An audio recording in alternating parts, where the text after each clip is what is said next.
السلام عليكم ورحمة الله وتعالى وبركاته. சங்கைக்கும் கண்ணியத்திற்கும் உரிய உலமா பெருமக்களே, நிர்வாக பெருமக்களே, பெரியார்களே, சகோதரர்களே, தாய்மார்களே, சகோதரிகளே, வாலிபர்களே, அல்லாஹ் ஜல்ல ஷானஹு தஆலா புனிதமான இந்த ஒரு மாதத்துல, புனிதமான ஒரு இடத்துல நம்மை அமர வைத்து அவனை பற்றியும் அவனுடைய ஹபீபை பற்றியும் நினைவு கூறக்கூடிய ஒரு பாக்கியத்தை நமக்கு கொடுத்திருக்கின்றார். கண்ணியமான பெரியார்களே,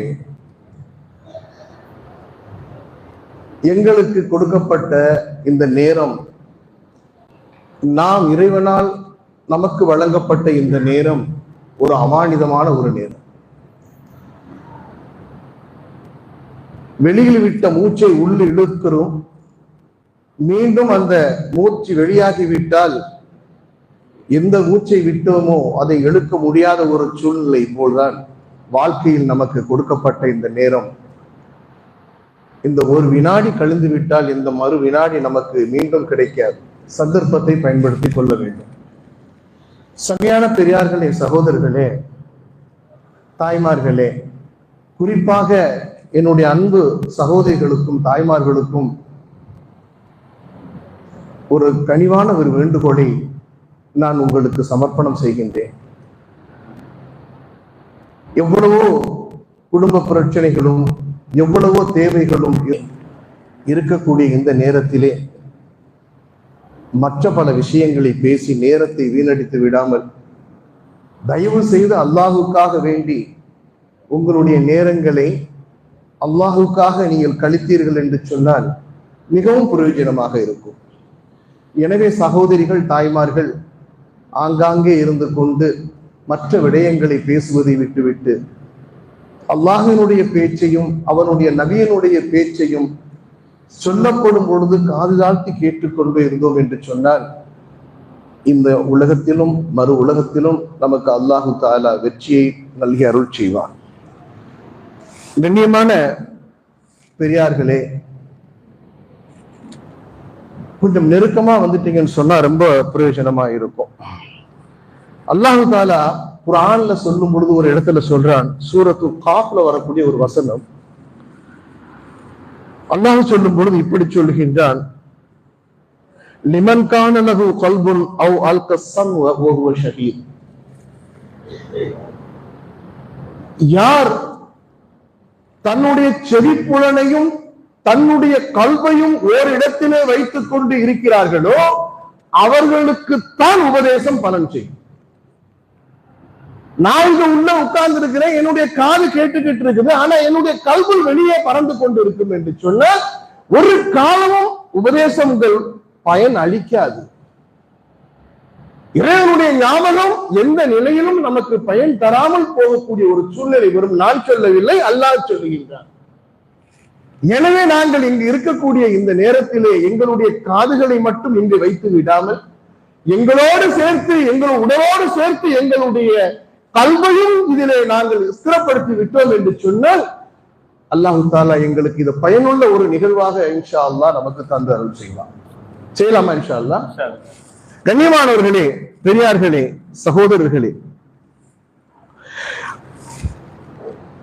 இந்த மாதம், புனிதமான இந்த ரமலானுடைய மாதத்துல நாங்க ஒரு நம்பிக்கையில இதுதான் எங்களுக்கு இருக்கும் லைலத்துல் கத்ராக என்ற ஒரு நம்பிக்கையில பெருமானார் ஸல்லல்லாஹு அலைஹி வஸல்லம் அவர்கள் சொல்லிக் கொடுத்த அந்த ஒற்றைப்படையின் அடிப்படையிலே அமர்ந்திருக்கின்றோம். அல்லாஹு தஆலா இந்த இரவை எங்கள் நம்பிக்கை பிரகாரம் லைலத்துல் கத்ராக ஆக்கி தந்து அருள் செய்வானாக. சங்கைக்குரிய பெரியார்களே, சகோதரர்களே, எமக்கு கொடுக்கப்பட்ட ஒரு தலைப்பு ரமலானும் இறை எச்சமும். ரமலானும் இறை எச்சமும் என்று சொல்லும் பொழுது இடையில ஒரு தலைப்பு தொங்கிக்கிட்டு இருக்குது. ரமலான் அதனுடைய ஃபதாயில்களை பற்றி சொல்லுவோம்.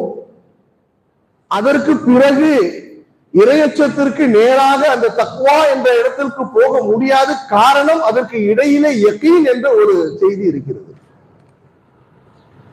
யகீன் ஒரு மனிதனிடத்திலே வராமல் நிச்சயமாக அவன் தக்வாவை, இறையச்சத்தை அடைந்து கொள்ள முடியாது. எல்லாம் நமக்கு எல்லாமே அடிக்கடி நமக்கு பாடமான அறிஞ்ச ஒரு சூரா தான் சூரத்து பக்ராவிலே அல்லாஹ் தஆலா ஆரம்பிக்கும் போதே சொல்கிறான், அலிஃப் லாம் மீம் ذَلِكَல் கிதாபு லா ரைப ஃபீஹி ஹுதல் லில் முத்தகீன் الذين يؤمنون بالغيب ويقيمون الصلاة فمما رزقناهم ينفقون. அலிஃப் லாம் மீம், அலிஃப் லாம் மீம். எத்தனையோ முஃபஸ்ஸிரீன்கள் இந்த உலகத்தில் வாழ்ந்தார்கள், வாழ்ந்து மறைந்தார்கள், வாழ்ந்து கொண்டு இருக்கின்றார்கள், இனியும் வாழ இருக்கின்றார்கள், கியாமத் நாள் வரையும் வர இருக்கின்றார்கள். இதுவரையும் யாராலும் சொல்லி முடிக்க முடியவில்லை இதனுடைய பொருள் என்ன என்று. இனி மேலும் சொல்ல முடியவும் முடியாது. இந்த அலிஃப் லாமினுடைய அர்த்தம் என்ன, இதனுடைய பொருள் என்ன, என்ன விளங்குறோம் நாங்க இதுல? ஆரம்பத்திலே அல்லாஹ் சொல்லும் போது சொல்றா, இதுக்கு அர்த்தம் நீ சொல் அடியானே, எனக்கு தெரியாது, எனக்கு எதுவுமே தெரியாது, நான் எதையுமே அறிந்திருக்கவில்லை, என்னுடைய முதல் சரணாகதியை அல்லாஹ்விடத்திலே நான் வைத்து விடுவேன். ذَلِكَல் கிதாப், இது இறைவேதம், இது இறைவேதம். எப்படிப்பட்ட வேதம்? லா ரைப ஃபீஹி, உண்மைக்கு புறம்பானதல்ல. இப்படி சொல்கின்றான் அல்லாஹ், அதில் எந்த சந்தேகமுமே இல்லை. எத்தனையோ நாவலர்கள், எத்தனையோ ஆசிரியர்கள், எத்தனையோ கிதாபுகளை எழுதிவிட்டார்கள், இனியும் எழுதுவார்கள். யாராலும் சொல்ல முடியாது அவர்களுடைய புத்தகத்திலே சந்தேகம் இல்லை என்ற வார்த்தை யாரும் சொல்ல முடியாது. அல்லாஹ் மட்டும் சொல்கின்றான், அவன் மட்டும்தான் முடியும், அவனால் மட்டும்தான் சொல்ல முடியும். ஹுதன் லில் முத்தகீன். இந்த குர்ஆனை யார் வேணாலும் ஓதலாம். இந்த குர்ஆனை நானும் ஓதலாம், நீங்களும் ஓதலாம், ஆண்கள் பெண்களும் ஓதலாம், எவரையும் ஓதுகின்றான். இறைவனே இல்லை, எல்லாமே தானாக உருவாக்கியது என்று சொல்லக்கூடியவன் நாட்களும் ஓதுகின்றான். ஆனால் அல்லாஹ் என்ன சொல்லுகின்றான்? இது யாருக்கு நேர்வழி காட்டும்? ஹுதன் லில் முத்தகீன், தக்வா உடையவர்களுக்கு மட்டும்தான் இது நேர்வழி காட்டும். ஓதுறவங்க எல்லாத்துக்கும் இது நேர்வழி காட்டாது. ஓதுற எல்லாத்துக்கும் நேர்வழி காட்டும் சொன்னா இன்னைக்கு எல்லாருமே எங்கேயோ போயிருப்பாங்க. யாரிடத்தில் இறையச்சம், யாரிடத்தில் தக்வா உள்ளத்தில் இருக்கிறதோ அவர்களுக்கு மட்டும்தான் இந்த குர்ஆன் நேர்வழி காட்டும். நான் சொல்லவில்லை, அல்லாஹ் சொல்கின்றான்.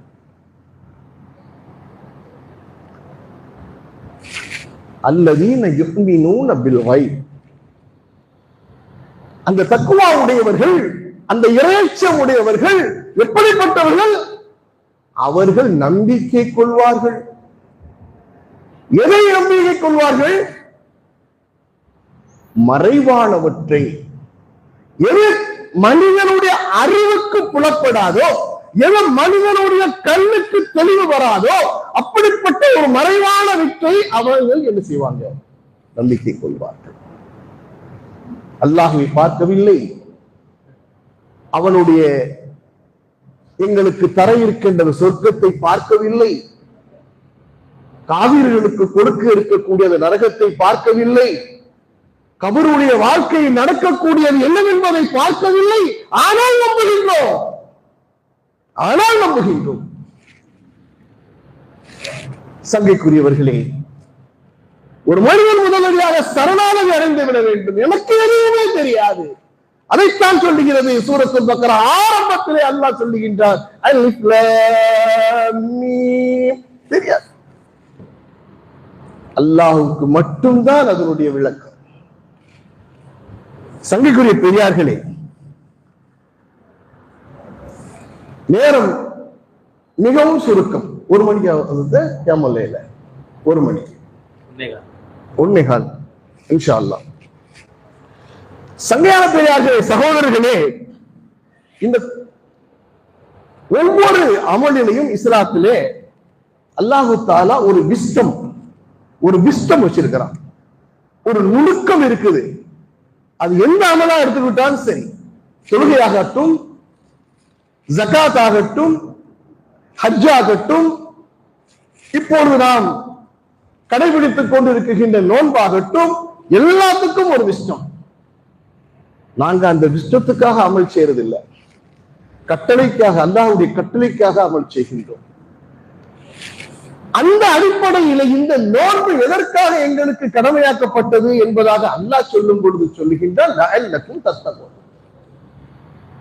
இந்த நோன்பு நமக்கு கடமையாக்கப்பட்டதற்கான நோக்கமே இறையச்சம் வர வேண்டும் என்பதற்காகத்தான் இந்த நோன்பை நமக்கு கடமையாக்கப்பட்டிருக்கிறது. நோன்புடைய விடயங்களை தொடர்ந்து பல உலமாக்கள், மூத்த உலமாக்கள் எங்களுக்கு சொல்லிக் கொண்டே இருக்கிறார்கள். கிட்டத்தட்ட இன்னைக்கு 7வது நாள் இல்லையா, 7வது நாட்கள் ஆக. நான் அதிலே அதிகமாக நான் சொல்வதற்கு எதுவும் இல்லை, போவதற்கு இல்லை. ஏனென்று சொன்னால் நீங்கள் எல்லாம் நிறைய விடயங்களை தொடர்ந்து நீங்கள் அறிந்து கொண்டு இருக்கின்றீர்கள். கண்ணியமானவர்களே, தொட்டு செல்கின்றேன் இந்த ரமலானுடைய ஃபவாயில்களை.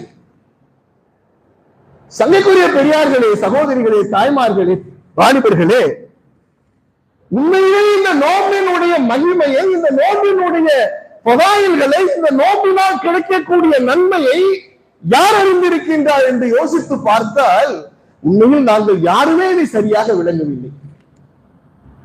இந்த விளக்கம் எங்களுக்கு இல்லை. யாருக்கு இது சரியாக விளங்கி இருக்கிறது என்று பார்த்தால், எங்களோடு தோல் உறிந்து, எங்களோடு அருகில் என்று எங்களோடு சேர்ந்து வாழ்ந்து கொண்டிருந்தார்கள் அல்லவா இவ்வளவு காலம். யாரை நாங்கள் கபரடிக்கு சென்று அவர்களுக்கு அவர்களை இறுதியாக வழி அனுப்பிவிட்டு கபருக்குள் வைத்து புதைத்து விட்டு வந்து விட்டோமோ, அந்த மக்கள் இன்று விளங்கி இருக்கிறார்கள் உண்மையிலே என்னுடைய மாண்பு என்ன என்பதை. யாராவது போயிட்டு அப்படி ஒரு வாய்ப்புகள் இருக்கா? கற்பனையில் பேசுவோம். ஒரு மையத்த கபர்ல போய் தட்டி எழுப்பி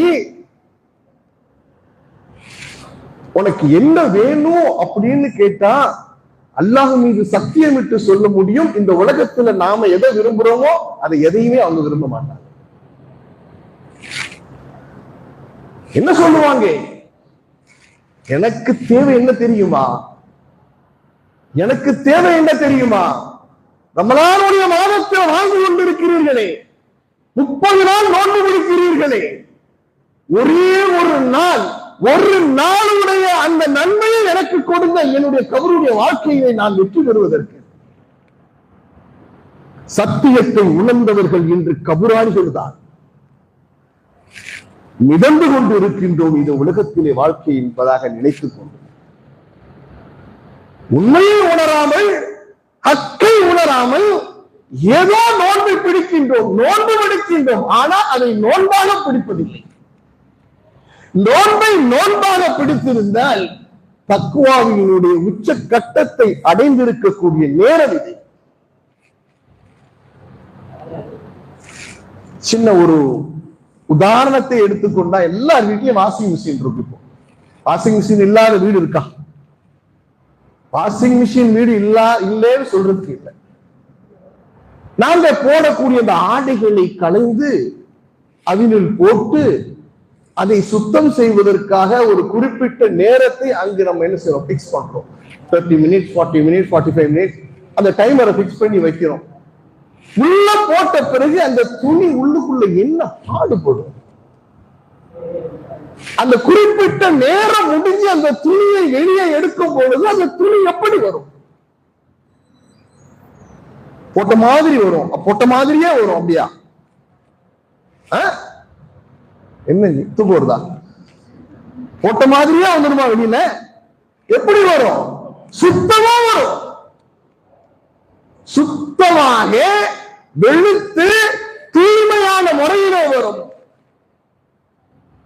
இதே மாதிரி 11 மாதம் ஷைத்தானுடைய ஊசலாட்டத்திலே வாழ்ந்து கொண்டு நப்சினுடைய மூரியாட்டத்திலே இருந்து வாழ்ந்து கொண்டிருந்த நாங்கள் இந்த ஒரு மாதம் மட்டும் எங்களுக்கு கொடுக்கப்பட்ட வாஷிங் மிஷினாக நினைத்து நபிகள் பெருமானார் ஸல்லல்லாஹு அலைஹி வஸல்லம் அவர்கள் எந்த முறையில் தன்னுடைய வாழ்க்கையை இந்த ரமலானிலே அமைத்துக் கொண்டார்களோ அந்த முறையில் நாங்கள் எங்களுடைய வாழ்க்கையை இந்த 30 நாளை நாங்கள் அமைத்துக் கொண்டோம் என்று சொன்னால் எங்கள் பட்டோலையில் சுத்தப்படுத்தப்பட்டு பாவமற்றவர்களாக நாங்கள் இந்த ரமலானுடைய முதல் பிறையை இறுதியிலே அடுத்து வரக்கூடிய மாதத்தினுடைய முதல் பிறையை பார்ப்போம்.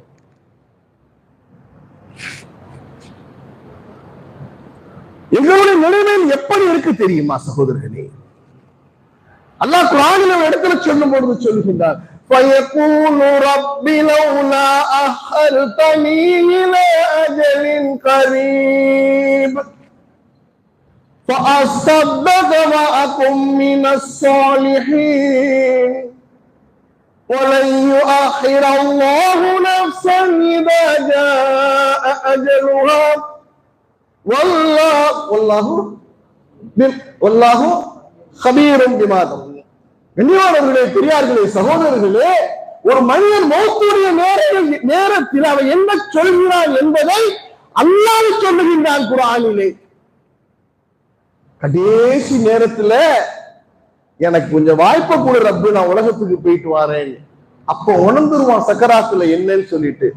அது மாதிரி சகோதரர்களே, சக்கராத்துடைய நேரத்துல நாங்க என்ன சொன்னாலும் வேலைக்கு பருப்பு வேகாது.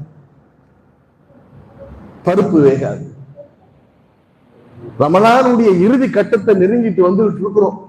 இந்த இருக்கக்கூடிய 3 நாட்கள் கிட்டத்தட்ட 27 நாள் அல்லாஹ் தஆலா எங்களை நோம்பு பிடிக்க வச்சு இறையச்சத்திற்காக எங்களுக்கு பிராக்டிஸ் கொடுத்துட்டு வந்தான். இந்த கடைசி 10 நாள் இருக்கிறது அல்லவா, இந்த கடைசி 10 நாளை ஐசியூ என்று சொல்லலாம். என்னதுங்க? Intensive care unit. ஒரு ஐசியூக்குள்ள ஒரு மனிதனை கொண்டு வைத்தால் அவனை சுற்றி யார் இருப்பார்கள்? டாக்டர்ஸ், நர்ஸ், மானிட்டரிங் எல்லாமே இருக்கும், நடந்துகிட்டு இருக்கும். அதே மாதிரிதான் இந்த 10 நாள் எங்களுக்கு அல்லாஹ்வுடைய வீட்டிலே நாங்கள் ஐசியூவால் அட்மிட் ஆயிட்டோம்னு சொன்னா எங்களை சுத்தி இருக்கக்கூடியவர்கள் மலக்குமார்கள், ரஹமத்துடைய மலக்குகள். கண்ணியமானவர்களே, யாருடைய பாதுகாப்புக்குள் வந்து விட்டுக்கிட்டோம்? இன்னும் 3 நாள் இருக்கு பாக்கி, இன்னும் 3 நாள் இருக்கு. இதையாவது இன்ஷா அல்லாஹ் இரவினுடைய முழுமையான முறையிலே அமல் செய்வதற்கு, அதுவும் ஆண்கள் பள்ளியில் தான் அமல் செய்வதற்கு இன்ஷா அல்லாஹ் நியத் வைப்போமா? முழுமையான முறையில். சங்கைக்குரிய பெரியார்களே, தாய்மார்களே, சகோதரிகளே, வாலிபர்களே, அல்லாஹு தஆலா தீனுல் இஸ்லாத்துல எந்த ஒரு நிர்பந்தத்தையும் ஏற்படுத்தல, எந்த ஒரு கண்டிஷனையும் அல்லாஹ் போடல. அல்லாஹ் சொல்லுகின்றான், இந்த தீனுல் இஸ்லாத்தை உங்களுக்கு லேசாக வைத்திருக்கிறேன் என்பதாக, லேசாக வைத்திருக்கிறேன் என்பதாக சொல்லுகின்றார். பெருமானார் ஸல்லல்லாஹு அலைஹி வஸல்லம் அவர்கள் சொல்லுகின்றார்கள், ஒரு வார்த்தை சொன்னால் நபியினுடைய ஒரு வார்த்தை, அந்த ஒரு வார்த்தைக்கு கியாமத்தினுடைய நாள் வரை பொருள் செய்து கொண்டே இருக்கலாம். காலத்திற்கு ஏற்ப, நேரத்திற்கு ஏற்ப, சூழ்நிலைகளுக்கு ஏற்ப.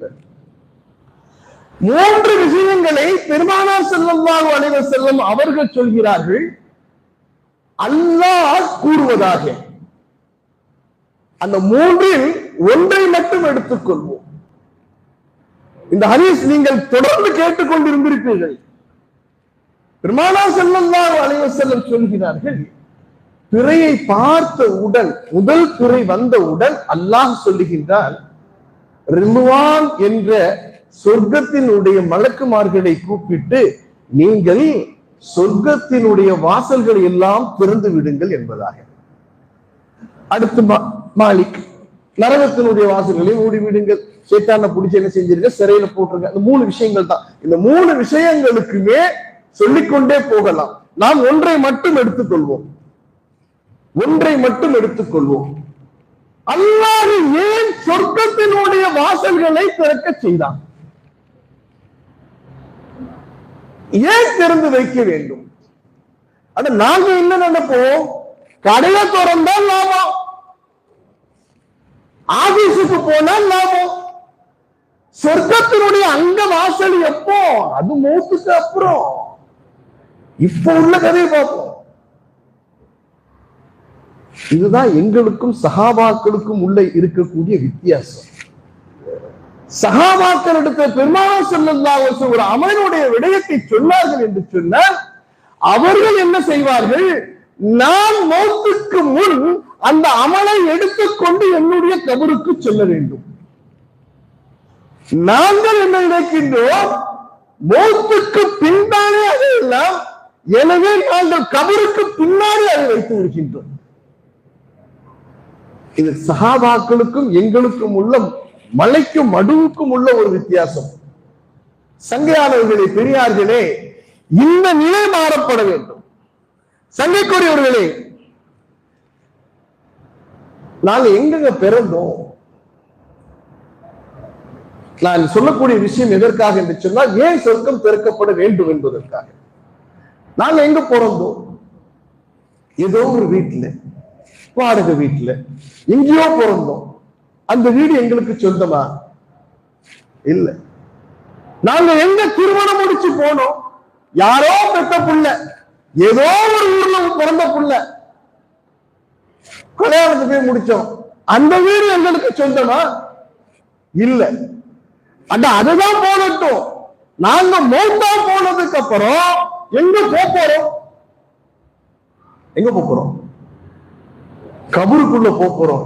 ஏமோன்னா கபருக்குள்ள போறோம். அந்த கபரால் எங்களுக்கு சொந்தமா? அது எந்த புண்ணியமான எழுதி வச்சுட்டு போயிட்டான். மூதாதையர்கள் வக்ஃப் செஞ்சுட்டு போன இடத்துல எங்களுக்கு அதுக்கு எந்த சம்பந்தமுமே இல்லை. எங்களை போட்டு குழியை தோண்டி புதைச்சு போட்டு வந்துடுறாங்க. அதுவே எங்களுக்கு சொந்தம் இல்லை. பிறந்தது இடம் சொந்தம் இல்லை, புகுந்த இடம் சொந்தம் இல்லை, போய் சேரக்கூடிய கபரு எங்களுக்கு சொந்தம் இல்லை. இப்படி எதுவுமே இல்லை இல்லை இல்லை இல்லைன்னு வாழக்கூடிய இந்த உலகத்தினுடைய வாழ்க்கையில அல்லாஹ் எங்களுக்கு சொர்க்கத்தை அங்கே திறந்து வைத்திருக்கிறார் என்று சொன்னால், சொல்லி சொர்க்கத்தை திறந்து வைக்க மட்டும் சொல்லல, அல்லாஹ் குர்ஆனிலே ஒரு இடத்துல சொல்றான்,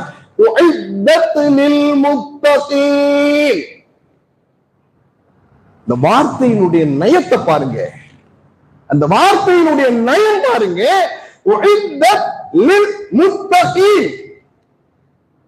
சொர்க்கம் தயாரிக்கப்பட்டு விட்டது, தயாரிக்க போறதில்லை, இன்னும் தயாரிக்க போவதில்லை. சொர்க்கம் தயாரிக்கப்பட்டு விட்டது. முத்தகிகளுக்காக, தக்வாதாரிகளுக்காக, இறையச்சமுடையவர்களுக்காக சொர்க்கம் தயாரிக்கப்பட்டு விட்டது. இந்த உலகத்துல எதுவுமே இல்லை, ஆனா மறு உலகத்துல சொர்க்கம் ரெடியா உட்கார்ந்து இருக்கு. எது உண்மை? என்ன வாக்கு உண்மை? சங்கைக்குரிய பெரியார்களே, என்னைக்காவது யோசிக்கிறோமா இந்த சொர்க்கம் ஏன் திறக்கப்பட்டிருக்கிறது? எங்களை வரவேற்பதற்காக இன்னும் 3 நாள் பாக்கி இருக்கிறது. இந்த 3 நாட்களிலாவது ஐசியூல இருக்கும். இந்த 3 நாட்களிலாவது அல்லாஹ்வுடைய நெருக்கத்தை பெறுவதற்கான ஒரு முயற்சியை செய்வோம். கண்ணியமான பெரியார்களே, சங்கையான பெரியார்களே, அல்லாஹ் ஜல்ல ஷானஹு தஆலா ஒவ்வொரு மனிதனுக்கும் மரண தருவாயிலே எங்களை போன்றவர்களுக்கெல்லாம் மரண நேரத்தில் எங்களுக்கு எதை காட்டுவான் தெரியுமா? என்ன அமீர் சாப், ஹசன் பாய், மரண நேரத்தில் எங்களுக்கு எதை காட்டுவான்? எங்களுக்கு முதல்ல நரகத்தை தான் காட்டுவான். முதல்ல நரகத்தை தான் காட்டுவான். அந்த நரகத்தை காட்டிட்டு சொல்லப்படும், இது நரகம், இதற்குள் நீ செல்ல வேண்டி இருந்திருக்கும். உன்னுடைய ரப்பினுடைய கிருபையினால் நீ அமல் செய்ததினால் இதோ பார், இது சொர்க்கம், இங்கு நீ போக போகின்றாய். இனிமானவர்களே, காபிர்களுக்கு முதலில் எதை காட்டுவான் தெரியுமா? காபிர்களுக்கு முதலிலே சொர்க்கத்தை காட்டுவான். அல்லாஹ் தஆலா சொர்க்கத்தை காட்டி சொல்லுவான், சொல்ல வைப்பான், இது பார் சொர்க்கம், இது நான் என்னுடைய அடியார்களுக்காக தயார் செய்து வைத்திருக்கேன், உனக்கும் தான். ஆனால் நீ செய்த நுணுவின் காரணமாக, பாவத்தின் காரணமாக, அநியாயத்தின் காரணமாக அதோபார் அந்த நரகம், அதுக்குள்ளதான் நீ போற. ரிசல்ட் வந்ததுக்கு அப்புறம் தான் கபருக்கு உள்ளே நாங்க போவோம். கண்ணியமானவர்களே, சங்கையான பெரியார்களே, சொர்க்கம் ஏன் திறந்து வைக்கப்படுகிறது? சொர்க்கம் ஏன் அலங்கரித்து வைக்கப்படுகிறது? இந்த மாதத்திலே எங்களுடைய அமலை சரி செய்தால் பிறந்து இருக்கக்கூடிய அந்த வீட்டுக்கு நாங்கள் செல்ல முடியும். சரி செய்யலாமா இன்ஷா அல்லாஹ்? கண்ணியமானவர்களே, ஒரு மனிதன் பாவம் செய்கின்றான் என்று சொன்னால், ஒரு மனிதன் பாவம் செய்கின்றான் என்று சொன்னால் இரண்டு காரணம். ஒன்று ஷைத்தான், இன்னொன்று நஃப்ஸ். இந்த ரெண்டு காரணத்தை கொண்டு மட்டும்தான் ஒரு மனிதன் பாவம் செய்வான், இல்லைன்னா அவன் பாவம் செய்ய மாட்டான். சரி, அல்லாஹ்வினுடைய கருணையை பாருங்க. முதல்ல அல்லாஹ் தஆலா பிறைய பார்த்த உடனே என்ன செய்யறான்? ஷைத்தானை அரெஸ்ட் பண்ணி உள்ள போட்டான். நம்ம ஜாஸ்தி உள்ள டீப்பா போக வேண்டாம், நேரம் இல்லை. அரெஸ்ட் பண்ணி உள்ள தூக்கி போட்டான் ஷைத்தானை. ரமலான் முடிஞ்சதுக்கு அப்புறம் வீடு வீடா போய் கதவை தட்டி இன்னைக்கு வாங்கன்னு சொன்னா இந்த 12:15 மணிக்கு இந்த கூட்டம் உட்கார்ந்து இருக்குமா? ஏன் ஏன் ஷைத்தான் வெளியே வந்துட்டான், திறந்து விட்டான். இப்ப உள்ள அணைச்சு வச்சதுனால அவனுக்கு வேலை இல்லை. நாங்க உள்ள நாங்க பள்ளிக்கு உள்ள வந்து உட்கார்ந்துட்டோம். அவனை திறந்து விட்டா நாங்க வெளியே போயிடுவோம். முதல் காரணம் ஷைத்தான். இரண்டாவது காரணம் ஷைத்தானை அல்லாஹ் கட்டுப்படுத்திட்டான் பாவம் செய்யாம இருக்கிறதுக்கு. இரண்டாவது நஃப்ஸ். இரண்டாவது நஃப்ஸ். அல்லாஹ் தஆலா இந்த நஃப்ஸை எப்படி கட்டுப்படுத்துவான் பாருங்க. இந்த ரமலானுடைய மாதத்துல நஃப்ஸை எப்படி கட்டுப்படுத்துவான் பாருங்க. பொதுவா நமக்கு 3 விடயங்கள் ஹலாலானது. நார்மலா பகல்ல ஹலால், சாப்பிடுவது ஹலால், பானம் அருந்துவது ஹலால், மனைவியோடு கணவனோடு உறவு கொள்வது ஹலால். ஆனால் இந்த ரமலானுடைய மாதத்திலே குறிப்பிட்ட நேரத்திலே பகலில இந்த 3 விஷயத்தையும் அல்லாஹ் ஹராமாக்குவான்.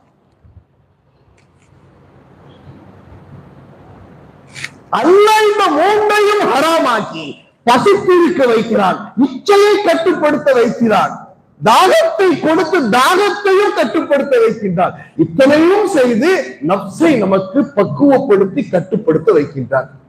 ஒரு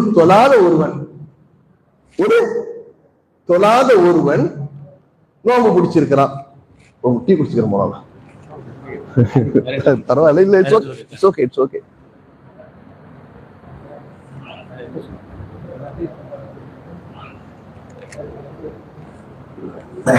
அல்ஹம்துலில்லாஹ் இல்லங்க ராமனி வகானில்லாஹ்.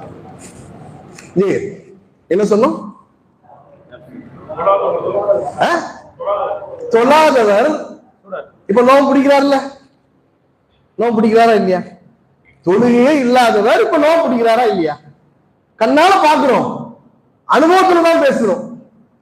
தொழாத ஒருத்தர் நோம்பு பிடிக்கிறார், வீட்டுல இருக்கிறாருங்க, தனிமையில இருக்கிறாருங்க, பசி இருக்குது, அவருக்கு தாகம் இருக்குது, ஃப்ரீசர் இருக்குது, வீட்டுல யாருமே இல்ல, அழகா ருசியா கூல் ட்ரிங்க்ஸ் இருக்குது, தேவையான பொருள் அங்க இருக்குது, பழங்கள் இருக்குது, சாப்பிட முடியும், பசிக்குது, தாகம் இருக்குது.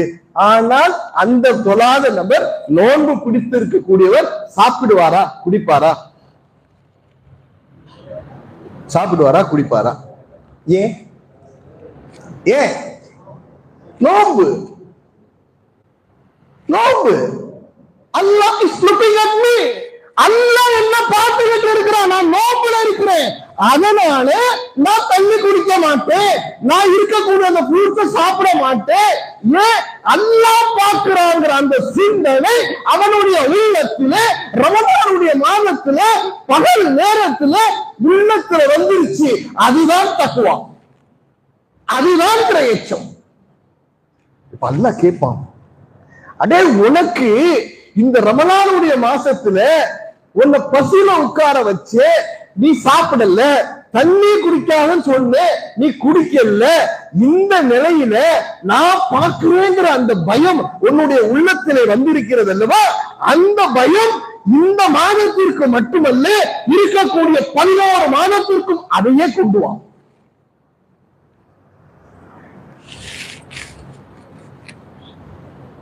இதுதான் பயிற்சிக்குரிய ஒரு மாதம், இதுதான் நமக்கு ஒரு படிப்பினைக்குரிய ஒரு மாதம். முடிந்தானே முடிந்தானே இப்ப இருக்கத்தானே செய்யறோம், இப்ப பசிச்சுதானே இருக்கிறோம். கட்டிய மனைவி அழகியவனாக இருந்தாலும், கட்டிய மனவன் வாலிபத்தோடு அழகியவனாக இருந்தாலும் உடல் உறவு கொள்கின்றோமா? நோம்புடைய நேரத்திலே அனுமதிக்கப்பட்டிருக்கிறதா? இல்லை. ஏன்? அல்லாஹ்வுடைய கட்டளை. எனவே நான் உடல் உறவு கொள்ள மாட்டேன். ஏன்? அல்லாஹ் என்ன பார்க்கிறான், அல்லாஹ்வுக்காக நோன்பு இருக்கிறேன். இந்த நோன்பு தக்வாவுக்கு ஏற்படுத்தப்பட்டது என்பதற்கான உதாரணம் இது. 11 மாதங்களிலேயும் இந்த நிலையில் என்னுடைய அடியானே வா, என்னை நெருங்கி வா, இந்த தக்குவாதான் நான் உன்னிடத்திலே இந்த நோம்புடைய மாதத்திலே எதிர்பார்க்கிறேன். அல்லாஹ் சொல்றான். என்ன செய்ய முடியும்? கண்ணியமானவர்களே, என்ன செய்ய முடியும்? இந்த இரண்டையும் அல்லாஹ், ஷைத்தானையும் நஃப்ஸையும் அல்லாஹ் ஜல்ல ஷானஹு தஆலா எப்படி கட்டுப்படுத்துவது என்பதை இந்த ரமலானிலே எங்களுக்கு முழுமையான முறையிலே பயிற்சியை கொடுக்கின்றார். நாங்கள் முழுமையான முறையிலே இந்த பயிற்சியை எடுத்தோம் என்று சொன்னால் இன்ஷா அல்லாஹ் சும்மா இன்ஷா அல்லாஹ் வரக்கூடிய 11 மாதமும் எங்களுக்கு ரமலானுடைய தக்குவா பாக்கி இருக்கும்.